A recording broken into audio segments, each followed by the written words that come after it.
Hello authors, I'm Joanne Morrell, children's and young adult fiction writer and author of short nonfiction for authors. Thanks for joining me for the Hybrid Author podcast, sharing interviews from industry professionals to help you forge a career as a hybrid author, both independently and traditionally publishing your books. You can get the show notes for each episode and sign up for your free author pass over at the Hybrid Author website to discover your writing process, get tips on how to publish productively, and get comfortable promoting your books at www.hybridauthor.com.au. Let's crack on with the episode.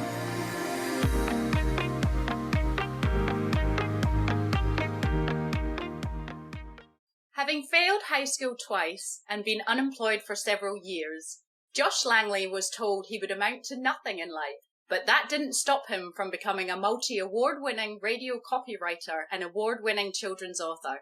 Living on a 7.5-acre property with his husband in Western Australia's southwest, Josh's groundbreaking children's books, programs, and school talks on self-acceptance, resilience, understanding emotions, and kindness are helping thousands of kids make friends with themselves. Incredible bio, Josh. Welcome to the Hybrid Author podcast. Thank you, Joe. Thank you for having me. It's an honour. Yeah, so having failed high school twice, something we have in common, and been unemployed for several years, how was it you came to be in the writing and publishing and now online courses industry? Look, that is a really big question, Joe. So I'm going to sort of give you the little thumbnail sketch version. After I failed high school and unemployed and all that sort of stuff, I ended up getting a job, just a menial job at a hi-fi shop. And that, because previously I just had no self-esteem. It all just got crushed when people said, Josh, you're going to be useless. And so working at the hi-fi shop slowly built up self-esteem. And I saw an ad for a radio course to get into radio. And I thought, oh, that'll be interesting. I've always wanted to be in the media industry somehow. And so I did the course, and then within a week I got a job as a breakfast radio announcer in Merredin. And that started a 25-year career in radio. But instead of being a radio announcer, I preferred writing the commercials, doing the more creative stuff. So I shifted into writing the ads. And from there won lots of radio awards and started my own business, which was Outside Creative, and which I still do a little bit of radio commercials now. From that, then that allowed me to sort of work the way I kind of wanted to within radio stations, and I worked part-time.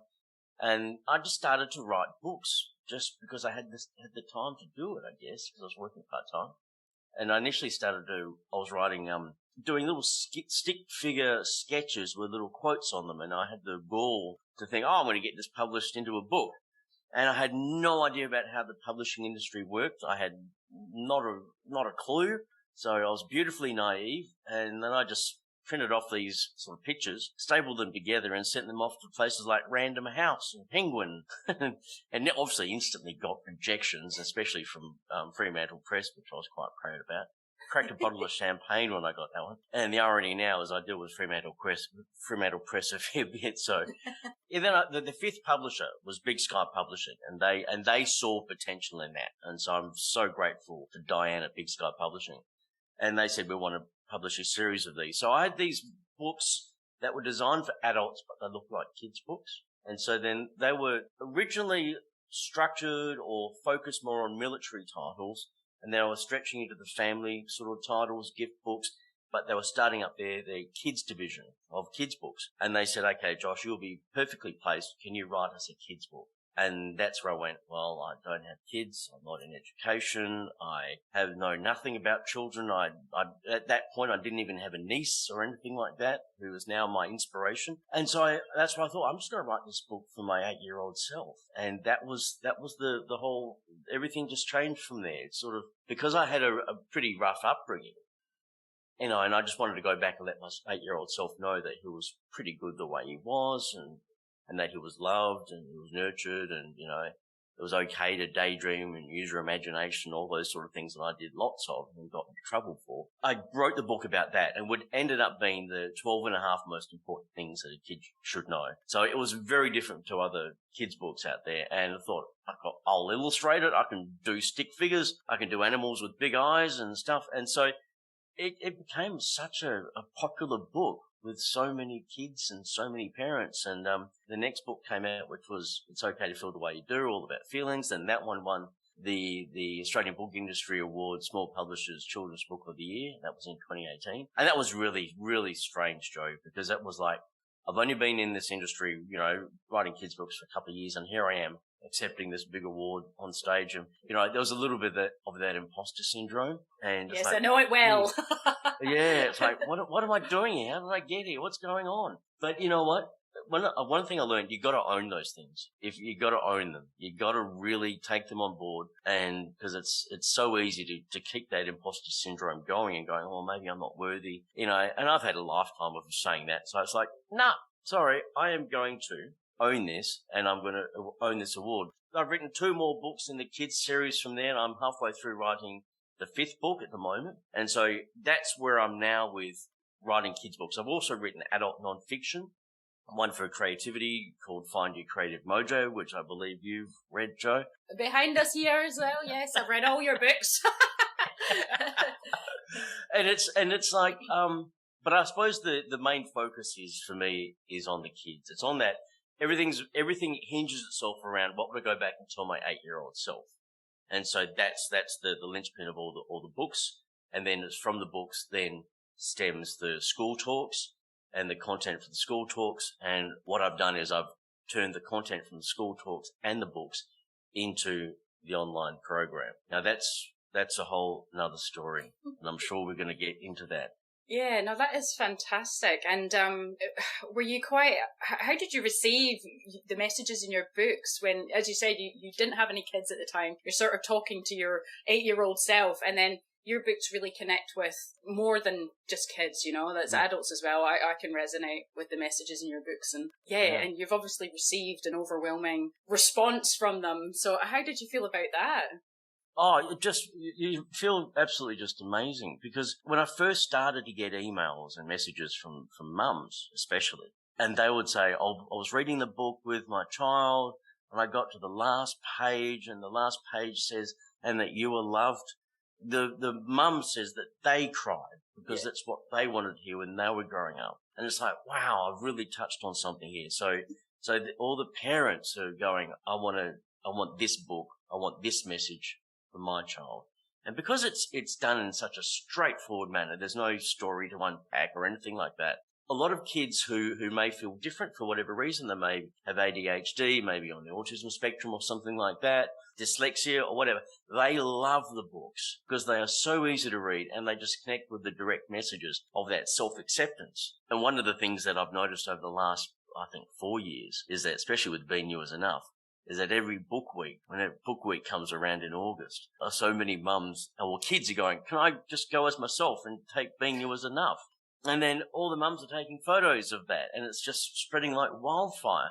And it's just absolutely incredible to see that being posted. Like, I think there was the ABC Kids community page, and that's got like thousands and thousands of people sign up to it. They had to put up a post about, post a pic of your child for book week, what their costume is. And someone just put up a picture of Being You Is Enough. And that went Burko, that got over, I think, 550 likes, just that one photo. All these parents go, what a sensational idea. Yeah. And I got contacted. I got orders because I sell books directly through my website as well as through the publisher. And all these requests for signed copies because someone's going, my son has got autism. He really feels uncomfortable with himself but he wants to go to book week as himself and he wants to take the book. And I'm going, oh my God, I'm going to cry at that because it's just so fabulous. That is wonderful. And look, a little secret as well, Joe, mums don't have to make a costume and that's why they love it. Yes. That's it. Trust me, as a mum, and I scroll through Facebook, and a lot of them are like, bloody book week. I know. It does create a lot of anxiety for mums. But then some mums absolutely love it. Yeah. They love dressing up. They love making the costume and all that. So, I just appeal to the mums who just don't want to do it. No, that's great. There's probably more of them than the ones that are like, woohoo! Yeah. So, obviously, you tap into your inner child to create this your books. Was there specific moments in your childhood that you have tapped upon? So, how have the ideas for your online courses and the books kind of presented themselves to you? Was there certain pinpoints throughout your childhood? There was, scenarios that you thought, I needed to hear that then and there, that you've gone back to? Yeah, I suppose it's like an overall thing, because if I could go back and talk to my 8-year-old self now with what I know, even though I had a troubled upbringing, the core elements would be, that I was loved and that I was safe and that it's great to daydream and all that. But it's also what I know now is about emotional intelligence, how to recognize and understand your emotions. Because one of the things growing up, my parents had both of them had a few anger issues and stuff like that. So I was not allowed to express a full range of emotions. I had to be happy all the time, so I didn't trigger my parents. So now, knowing what I know about emotions, about how to understand them, how to sense them, how to feel them, how to own them, and how to be okay with them, that's what I would go back and tell my 8-year-old self about mindfulness, about listening to the thoughts in my head and going, do I have to believe them? Can I change them? Can I change what I'm thinking to make myself feel better? Those sort of really look, sometimes these concepts are quite big, but I just turn them into really simple, basic, easy to understand concepts that I would go back and tell my 8-year-old self. And that's what is in the books. That's what's in the online program, and that's what's in what forms part of the school talks. No, that's incredible. So those sort of things.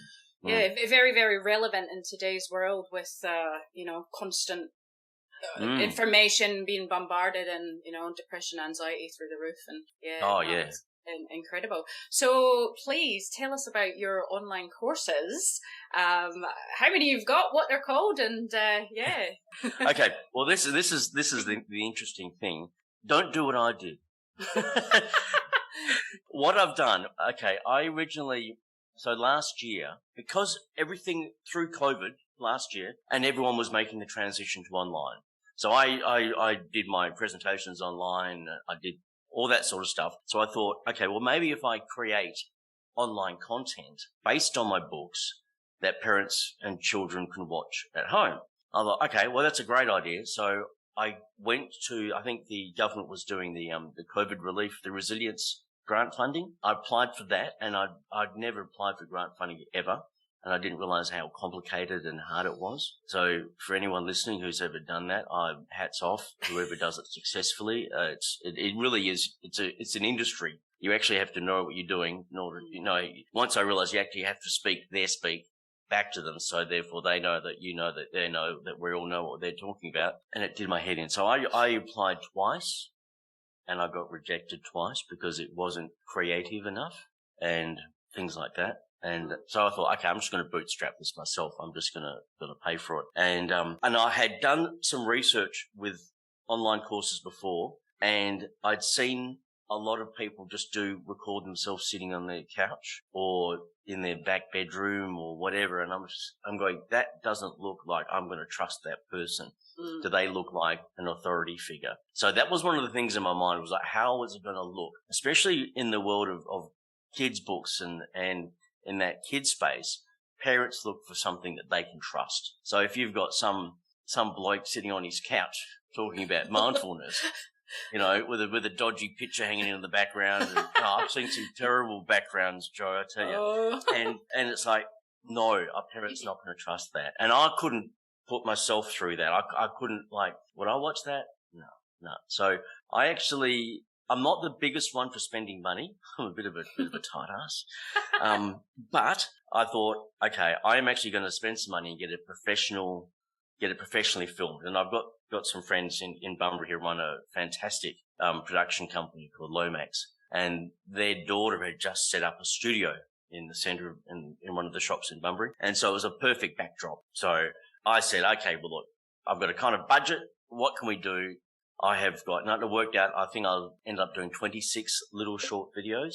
I wrote the scripts for and stuff. And I said, well, I've got 26 videos. I'm mostly going to need to hire it for about 2 days. What can you do? So they said, okay, well, we can do it for this much. And so they had the lighting, so it looked good. The sound was good. They had proper mics and all that sort of stuff. All I had to do was just stand on the dot or the X and not move. And then just had my notes, and I read from my notes. And I thought, okay, well, that's the most important thing, is that it will visually looks good. It looks trustworthy. And then I did all the editing because I don't mind. I do a lot of editing for the Children's Book Council of WA and stuff like that, a lot of their online content. And so I edited all the videos myself, and I used my illustrations for my book in the actual videos. So there's me talking and there's the illustrations and I've got text that comes up on the screen that reinforces what I say. So if I'm sort of saying something poignant or that I want the kids to remember, I'll have text on the screen that comes up, that pops up just as I say it. So it's engaging, it's visual, all that sort of stuff. So I did all that. And I originally had the program called Here I Am. And it was based on this story of this kid I saw at one of the primary schools who, basically faced up to his bullies in front of everyone in the whole class and just stood up there. So you didn't think I had the guts to get up here, but here I am. And I'm going, oh my God, that's so powerful. So anyway, and I was targeting this program parents. And this is one of the things that I sort of, discovered a little bit too late, was that you really have to look at what parents are doing, what the family dynamic is doing. All I needed to do was just ask you, Joe, and you would have told me, is that parents don't have the time for these things. Parents are already busy. Parents always have so much to do. And even though that I thought this information was so important and so relevant that every child needed to know, not every parent thought the same thing. Because they're busy. Lives are hectic enough as it is. This is one of the things that I discovered later was like, do your research. Do your market research. Talk to parents, talk to educators, do all that sort of stuff. Anyway, so I had these, in the industry, I'm learning, this is the word we use, assets. So I had the assets of the backbone of the program. And so what I did, I used Thinkific was the platform that I used. I compared Teachable, Thinkific, and there was another one. I'm trying to remember the other. I've heard of Teachable before. I haven't heard of Thinkific. Are they like Australian companies, or are they more like American? Or they're both. Yeah. Thinkific is Canadian. Teachable is American, and there's the other one, Kubachi or something. I can't remember. Someone's gonna obviously message you, Joe, and go, "Hey, what's this?" Josh has got no idea what he's talking about. Oh, I'm sure there's thousands out there. So yeah, I'm sure they'll be pinging you straight away. So I compared them, and it's a big question here, Joe. I compared them and went, okay, I'm going to use Thinkific. There was another program that was a plugin that would have gone into my WordPress site because I've got a basic. At the moment, I have a basic WordPress site that I pay about $80 a year for, and so I was thinking maybe I have the program attached to the website, and then that did my head in. So and I thought, no, I'm going to use Thinkific. So, but getting the structure of the course, getting because I obviously wanted to create activities that the kids could do. They could watch one of the videos and then do an activity or have a conversation starter with a parent. And so luckily I had all the teacher notes from my books. So I pulled out some of the teacher notes from the key points, key areas, and then tweaked them a little bit and stuff like that. And then created this activity, got parent guided with activities and stuff like that. Originally, I wanted the course to be on demand so that you didn't have to go from start to finish, because I thought that was going to be too restrictive and because it wasn't leading to an outcome, if you know what I mean. Mm. Most courses, you start at the beginning, you go to the end, and then you can say, I've achieved this, this, and this. Yep. What I was teaching was not as tangible. You can't say this child is now 100% better or something like that. It is more like, how do they feel within themselves? Do they feel a little bit more confident? And that may not be required from going A to B. It could be having all the videos on demand, as in like, I'll watch the video on anger today to learn about anger again, or I'll watch the video on empathy or something like that. And that could be guided by the parents. But Thinkific couldn't do that, and I couldn't find a program that did because at that point, I didn't know about a lot of the other things that I do now. And so anyway, so I put it up on Thinkific, uploaded it, did all that, and Thinkific has a landing page that you can create that's sort of like a sales funnel. It was really clunky, really clunky. I mean, if some people can get it to work beautifully, that's great, but I found it really, really clunky. And so, but I tried to do as best I could, and then when I launched it in about, I think April or May of this year, a lot of people jumped on and stuff like that, but it was one of the biggest things that I've learned is getting your message right. And I was struggling to get clarity of message for what I was wanting to say. And I would like to, now I've got it. Now I've worked it all out. So, but getting to that initial point of this one program that was fairly large. When you think about it, it has 27 short videos. So if you watch one video a day, it goes for a month. You know, that kind of thing. How short are they? Are they like 5 minutes? Between 2 and 6 minutes. 2 and 6 minutes. Yeah. Yeah. So really short.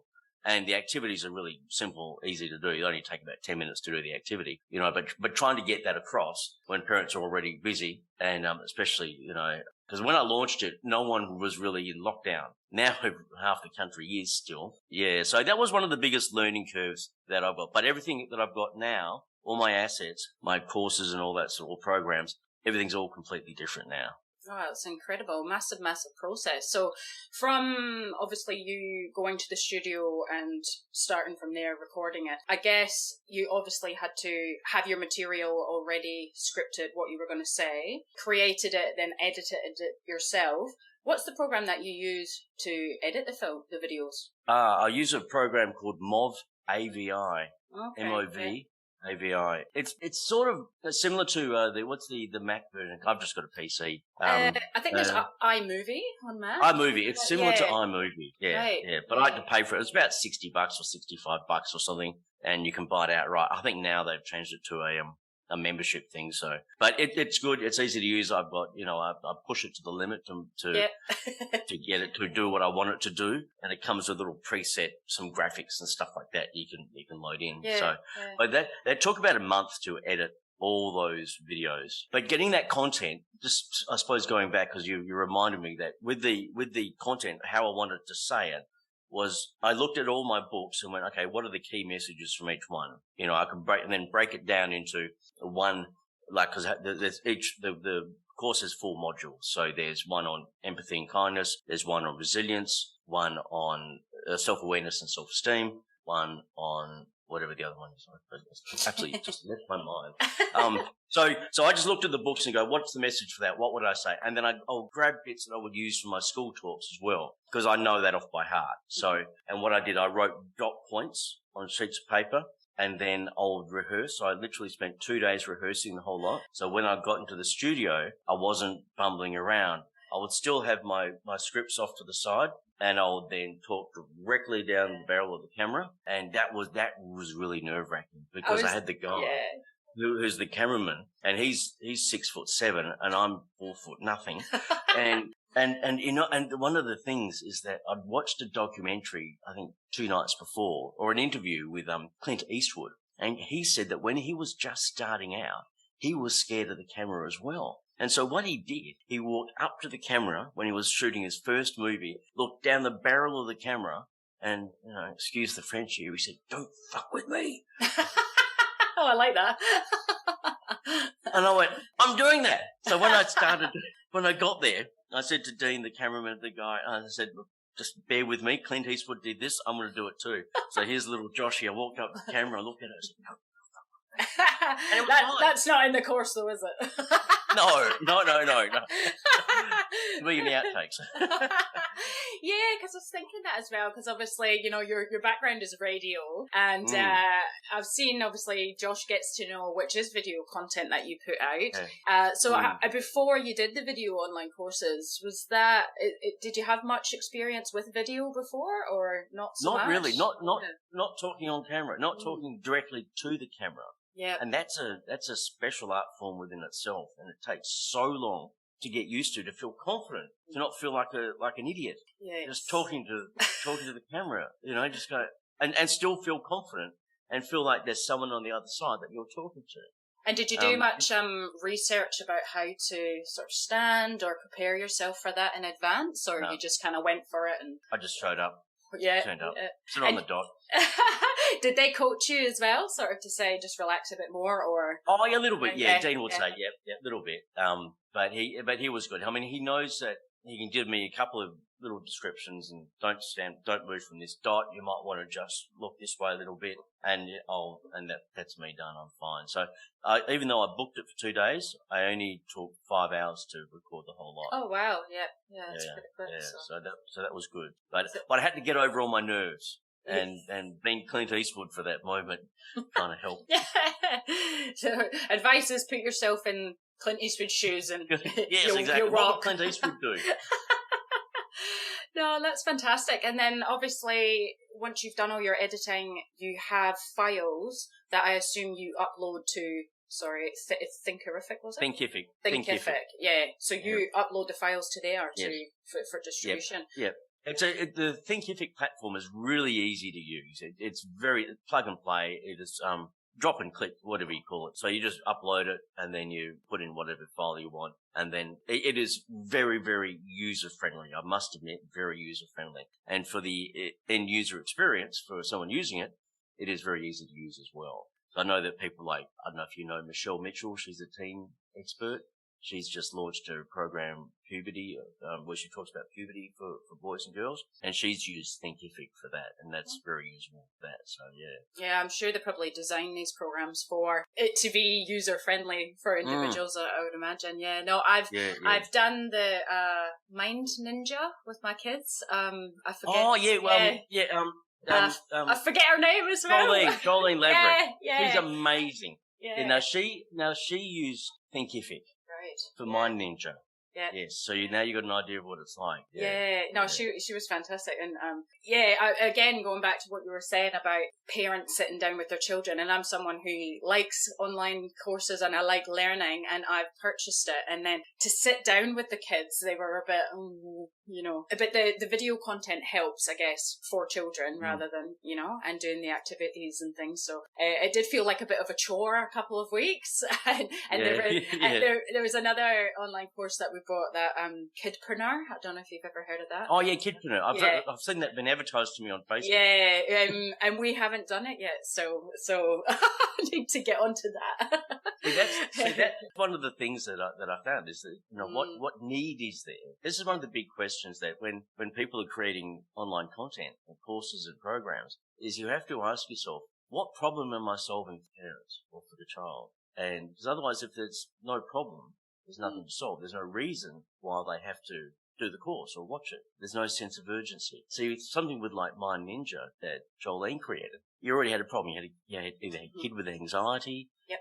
You had a kid that really was struggling and just needed a set of skills and tools to really help them thrive in that situation and to give them that confidence to keep going and stuff like that. And that's where Jolene was fantastic. She really knew her stuff. She knew how to target that. And so parents go, I need this. Yep. And so when they buy it, there was less of a gap between when they purchase it, when they use it. And because I think it's only about 3 hours. Yeah, it's not long. They're sort of short little videos and short little activities. Exactly. So you could just set aside an afternoon and you could do it and you're done. And then there's your kid with all these strategies and tools on what to do when they next get anxious and things like that. But Jolene had spent months and years creating that to get it to that point.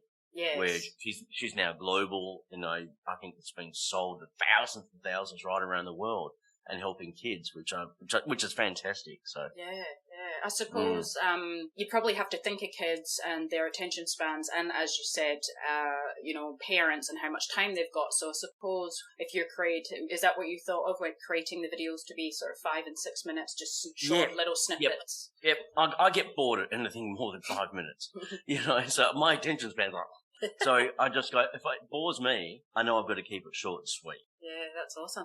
And so how did you determine of what price to kind of set your course at? $1 million question. It is really, it's a challenge to do it. I'm not going to say it's hard. It's a challenge because you've got to do a lot of research and you've got to do comparison. You've got to really scour the internet looking for similar courses that you're creating and look at how much they're charging. Because you can go on Udemy. Udemy is another platform where you can create a course.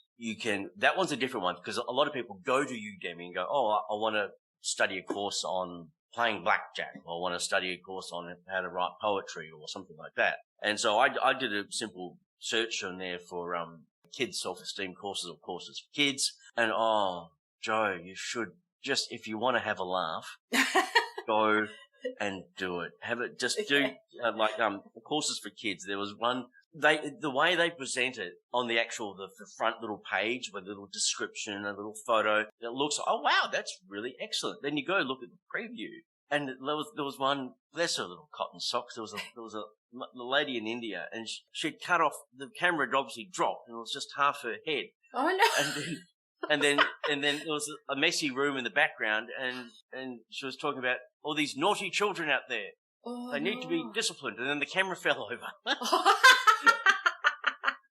And I'm going, okay. What is she charging for that? She was charging around $60. Yeah, why not? And it was like, wow. So I originally had mine set at 147. Someone once described it to me. If they got me in personally to sit down with their child to talk about all this sort of stuff, how long would it take and what would be my value worth? And, like say, when you do a school visit and you can be at a school and do, say, 4 sessions and you can charge $650. So if you do an online content, obviously you can't charge that much, but that's sort of roughly what your value's worth. So there are some courses out there that are valued that much. So I thought, okay, do it at 147. That was quite good. I did that for a while. And then I saw other courses for 97, 47, 67, 187. I don't know why. It's all this 7. It's just this random number. Yeah, I don't get it. And you've just got to really look what everyone else is doing. And sometimes people go, go price lower, because then you're going to get it. But you can go low as you like. But if your content isn't resonating with people, or if you haven't hit that sweet spot of why someone's going to buy the course, you could sell it for $1 and it's still not going to sell. Whereas if you can solve someone's problem and show how you can solve their problem, then you can charge, what you like in that regard. So yeah, but pricing is always going to be a tricky one. I've just worked out pricing for the new program that I've created, which I'll tell you about shortly, but I've got the pricing for that, and I've yet to see whether that pricing is going to work or not, because it hasn't been launched, but yeah, it must be hard. I wonder if 7's the new 99 cents, 9.99. I think it is. I think it is. I suppose what would be quite good as well is whether your course gets picked up, not so much for just individual families, but more for organisations and schools themselves to be implementing and teaching to the kids, Well, funny you should mention that, Joe. Very funny. Because it's like, what happened, because what I was doing, I was tying in initial launch. Okay, you can only launch it and then spread it out to your newsletter, put it on Facebook enough before people get sick of it and that initial, excitement dies off. So you've got to have to do paid ads. So I did paid Facebook advertising, and I really struggled with that. I really struggled with wording the content. I really struggled with marrying that up with the landing page. And, you would think me being an advertising copywriter, I would be able to nail it. But the thing is, it's always like the architect who can never build or finish his own home. I can never write about what I do and what I create. I can't do it in that third person with that, because deep down I still have self-confidence issues, Joe. So when I'm trying to talk myself up, it's like really, really hard. And because, I'll go to this in a minute. So anyway, so I had all these Facebook ads, and the stats were showing that what was happening was people were going from the Facebook ads to the landing page, but not converting. So whatever the wording I was using was sort of targeting people, but they were getting to landing page and going, this is not what I'm really wanting. And then not obviously converting into buying the program. And so I just let that sit, because my husband, I was really putting 100% into this day and night. I'll be waking up at 3 a.m. thinking maybe I could change that line of the ad to do this, and constantly fiddling and playing with things. And he said, just drop it all, just stop for a moment, just let it rest for a couple of months. Yep. Let things just chill out. And I'm going, but I need to get money. And that's because my advertising business, a lot of that had dried up because of COVID and stuff. And it's like, oh. So I put a lot of pressure on the program to bring me money, and which I shouldn't have done, because then that was putting the cart before the horse, really. And because I wanted to get it online, get it earning money, but really I should have actually spent more time doing more research. So any advice to anyone who's about to launch a course, do your research, do the important stuff first before even launch. So I had this downtime, and someone commented on Instagram, one of the posts, and she said, we're using your course in our school. And I went, really? Wow. And then I saw the purchase thing came through. They bought the course and bought some of the books as well. And so and then she made another couple of comments on Facebook, I thought, okay, this is great. So I reached out to her and I said, so how are you using it? And she goes, yeah, we're just pop it on the big screen, and we pick one of the videos a day, and we have a special school. We mainly just deal with kids with autism, and they really like it. And I went, wow, okay, that's cool. And then suddenly I had an opportunity to do research, which I should have done in the beginning. So I think she'd been using it for about 3 months or something. And I was at that point where I'm going, okay, the way the course is set out at the moment isn't working. Sitting on Thinkific isn't working. Thinkific isn't working. The landing page is not working. I get to be a bit of a drama queen, Joe, and I just go, everything's not working. It's a disaster. I want to go home. And so what I did, I thought, okay, I'm going to just redo the whole lot. Not redo it, because I had all the content there. All the video, the raw video, all the topics were all important. But I had then started to watch a video, another course. I was watching it myself for, Heidi Anderson. She used to be on 92.9. And yeah. So she's a PR queen. So she had done a course, created that. And so her and I are good friends. So I watched hers about PRing yourself. And then I watched another course that Thinkific had put up about how to create your sales funnel. So here I am burying myself in again with more information about how to do all this. Hopefully I'm not putting anybody off about doing these courses. No. We're learning from your mistakes. Yeah, good. See, and that's the whole thing, magnificent mistakes. Mistakes, yeah. And so I thought, okay, I'm going to change the name of the course. I'm going to redesign it, but I didn't know what to redesign it as. And so I went back to basics. I stripped back everything about what I was doing, what my message was, and get back to that core message. And that core message was being is enough. When I spoke to the teacher lady, who I was brave enough when I messaged her on Instagram, I said, "Can I talk to you on the phone?" And she was so excited. She was like, "Oh my God, he wants to talk to me." And we had a great chat for about 2 hours. And I said, "I'm thinking of changing the name of the course from Here I Am to something else." And she said, "Is that the name of the course?" And I said, "Yeah." She said, "Oh, we just say in our class, we're going to watch Josh." And the kids go, "Can we watch Josh today?" And it's like, it was that simple. And I was missing it all along. I was so in it myself, I'd forgotten the whole point of the program is me. I'm presenting it. I'm delivering the information. I haven't got someone else doing it. And it's not just all text or anything. There's no, puppets or whatever. It's me talking to the kids. So when kids watch it, they're connecting with Josh Langley. And so I went, it's like an aha moment. And it's like, so what I've done, I've gone back to the drawing and having a chat with the teacher. And she was talking about how other teachers talk to each other and how they, what are you using in the classroom for, get this, social and emotional learning. And I went, what's that? And she said, Google it. It's a thing. Every classroom has to do social and emotional learning. I went, oh. And so back to the drawing board, Googling, researching, doing all that. And now I know exactly how schools implement these courses and programs. And there are so many out there at the moment that schools are using. And they usually are fairly complicated. They usually take a whole PD day to learn how to do and yada, yada, yada. And anyway, so I went, well, there is space in that education market for a course, a program. I'm going to call it a program now, Joe, because it's not a course, it's a program, because schools buy programs, not courses. All right. That's Good to know. That is something I discovered. Schools buy programs, whereas individuals buy courses. See? Yeah, did not know that, yeah. That is I know.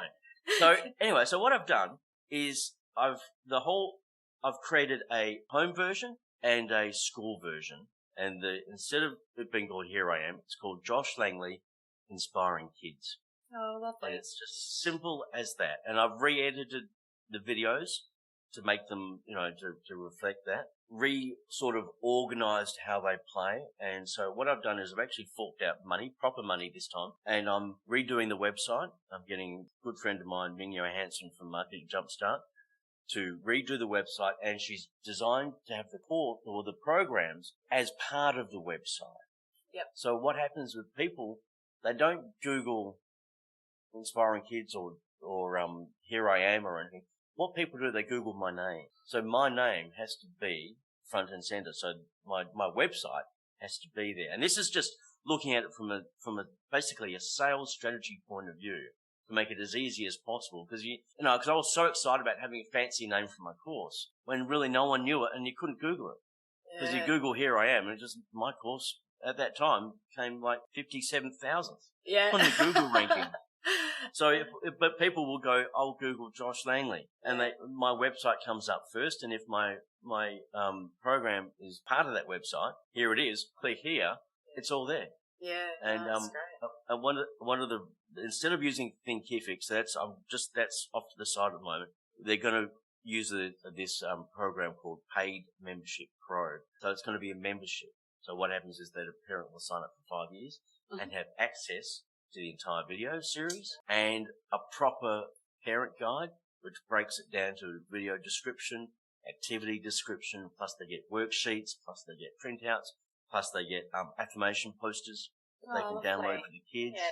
And with also your illustrations? Yes, all of my illustrations. And then there's a blooper reel. I've actually got, not with the Clint Eastwood quote though.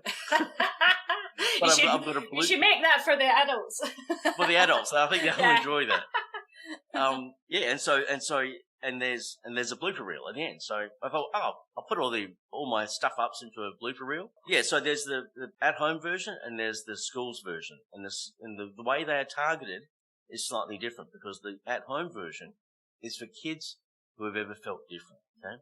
So it's for kids that really need that self-esteem, that confidence boost, whether they're on the autism spectrum, ADHD, dyslexic, or they just like reading as opposed to playing sport and they just feel out of place. This program is something that they can watch in their own time, or parents can watch it with them. They can watch one video a day. They don't have to be rushed.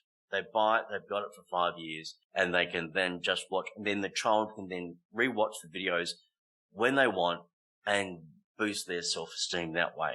Whereas previously I was trying to get it to everyone, and it's not, because parents are going to go, well, there's nothing wrong with my child. They're fine. Why would they want to watch a program? And so even though that all the content teaches about resilience, empathy, feelings and all that sort of stuff and what to do when you're anxious, it's all in there. But I'm going, okay, parents, it's heartbreaking to see your child when they feel different, when they've had a hard time at school. Here's something that they can sit and watch and hopefully draw something out of to make them feel better about themselves. So that's with the home version. With the school version, it's all about talking to teachers about an easy to implement social and emotional learning program that's plug and play. Most of them now are all you got to do a day's training, as I said, and then it takes 50 minutes or so to work out how to put it into the classroom. So that's what I heard from teachers. Things take so long. So when I was speaking to the teacher I was talking to, who's using my program now, she said it's so easy. It is the easiest thing, and the kids enjoy it, and I get to feel good because I've been able to fit SEL into the day. Yeah. Kids have loved it, and I get to go home on time and have wine. Yeah. And so that's how I've packaged that. So at the moment, everything is in construction. So maybe by the time this is released, Joe, I'm not too sure. Everything will be, hopefully by then, it might be all up and running. And at least I've got a strategy now. I know the product right. I know the product. I've been doing this for over a year trying to get this sorted. And now it is then the marketing strategy. Now that's a whole other episode on the marketing strategy for how to get this out there in the marketplace. So now that you've got your strategies, are you applying those to the next course that you mentioned you're going to be putting out? Like this one? Yes. Yeah. So what I'm doing with Here I Am on the Thinkific platform, I'm not going to touch that. I'm going to mostly get to the end of my contract with Thinkific and just let it die. And the people who are already on there, who may be only halfway through or something like that, I'll be contacting them and giving them free access to the new version of Inspiring Kids. So you mentioned a contract there. So do you have to have a contract with these with platform? Thinkific? Yeah, with Thinkific, you sign up for a year and and it gets renewed each year. Yeah. So I've already paid $400 for it, so I'm going to keep it there. And so once at the end of that year, I'll get rid of Thinkific and I'll just have my website with the programs on the website itself. Yeah. So with Thinkific, you've got to be exclusive with them. Is that correct? No, you don't have to be exclusive. Okay. That's just what you've paid with them. I mean, theoretically, I could have the program on Thinkific. I could have the program on Udemy. I could have it on my website, and people just get to it where they can. But to me, that's spending too much money. Yeah. I'd rather have everyone be able to Google me and come up with everything on my website. Yes, yeah. Well, direct it back to yourself, as you said. Exactly. You're the front and centre. I thought you were going to say you changed it to be called Watch Josh. If all the kids are, watch Josh. And then it could be a range of things. Let's watch Josh be funny. Let's watch Josh be, That could be the next one, Joe. Something to think about, yeah. So you've mentioned a few things, but what has been the best and the worst things about creating online courses? I think the worst thing is putting too much expectation in it, is really thinking it's going to save you and you're going to make $1 million. Yes, some people are, but it's playing the long game. So the worst thing was putting too much expectation on it. And because I'd invested so much time in creating it, and I expected it to make millions within the first half an hour. It's a bit like the writing industry, I guess, in the publishing. A lot of, first-time authors as well. They write the book and one book as well, and they invest years into it, and then, it goes out there. And it's exactly that. A writing career is slowly built over a number of years. Yes. And then maybe that's the same with anything, really. I think you're right, Joe. It is. And I think that's one thing I've learned because, speaking to people, they go, this stuff is long game stuff, especially if you want to get into schools. Schools, you can go, okay, after 2 years, I want to aim to be get into 50 schools. That sort of thing. And I'm going, really? I want that in the first 2 days. Yeah. And they go, no, Josh, this takes time. You got to directly contact schools. You got to do this. You got to do that. You got to build relationships. You got to build connections, and you got to get your brand out there and stuff like that. And I went, oh, yeah. Okay. And I also think it's about having more than, say, just one course. So once the school discovers you and your course, they maybe look back and say, oh, what other courses has he got? And then you'll get just one person going back. The same as your books as well, Yeah, and that's the other thing. That's why I wanted everybody on my website, was because they can get the course, get the program on the website. They can buy the books from the website, the companion books that go with the program, and also you can have other products like downloadables. You can have affirmation stickers or something like that teachers can download that can give to the kids, or little things about kindness that they can dish out or put on desks. One of the things I've actually got is a 21 conversation starters download that teachers and parents, because I'm going to have it available in both programs, that teachers can download and at the end of the day, have a little 5-minute conversation. Just pick a conversation starter, bang, away they go. So little things like that, you can always still monetize and have on your website that teachers go, well, I'm looking for something that I can use in the classroom that's going to fit into this. What can we use? Josh has got this product. Bang, download it, buy it. That's great. That sort of thing.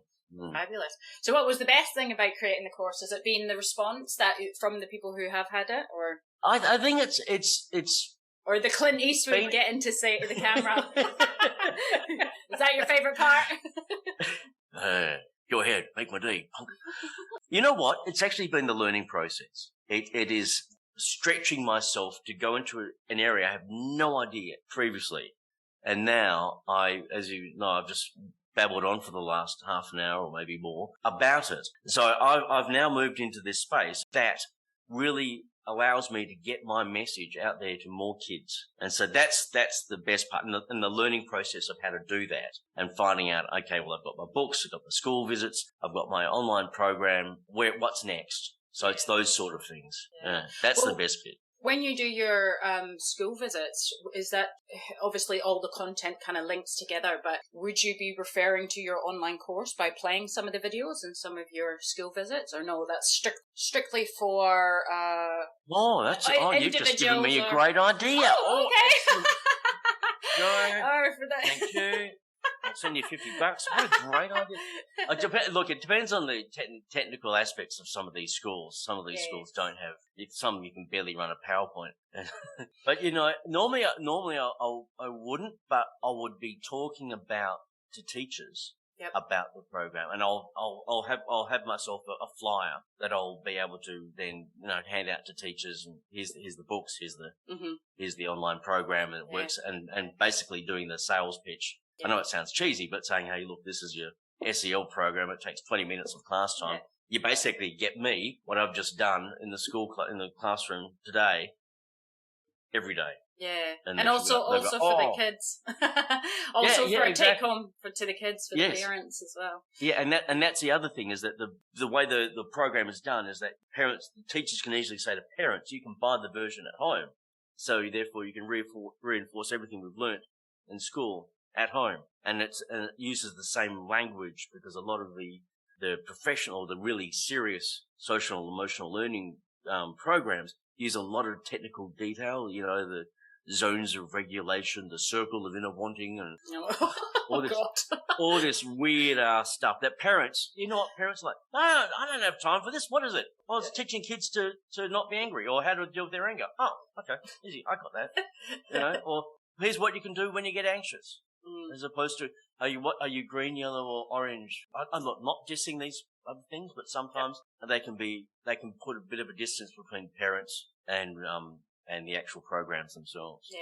Well, like you said, just something simple and straight talking down the line is what's needed, That's my whole philosophy. Keep it simple. Yeah. Keep it simple. Don't complicate it. And I think what I'd done originally with my original version of the course, I'd overcomplicated it. Right. And now I'm stripping it back to something simple. Yeah. So on this, everyone gets lots of added bonuses and stuff with it. But it's the key thing that the messages are the most important thing that the kids get.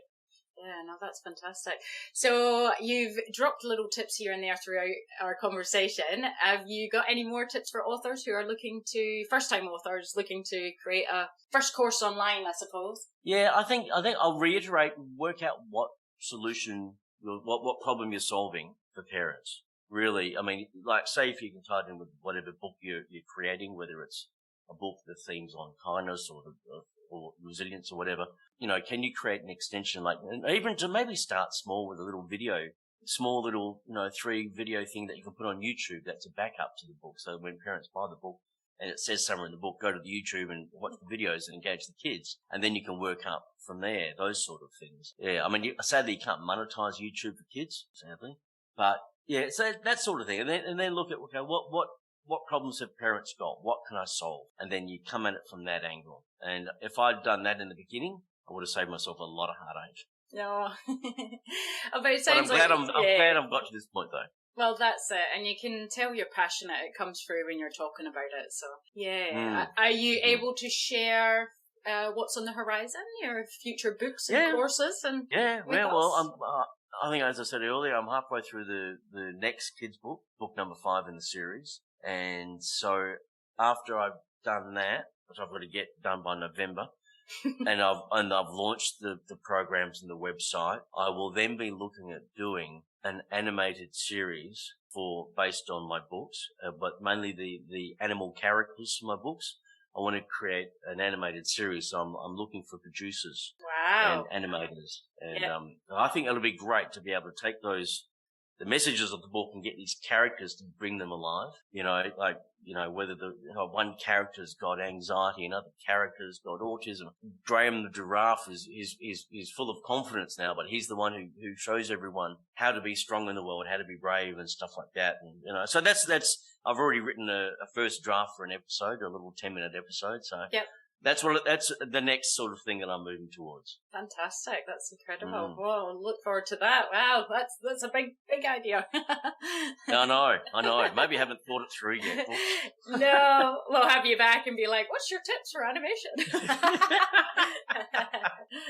No, that's great. So you're currently published with Big Sky Publishing for all your books, and you obviously have gone about producing your online courses yourself. Have you ever considered independently publishing your books or other content? It's crossed my mind at times, and then other times it's like the amount of effort required.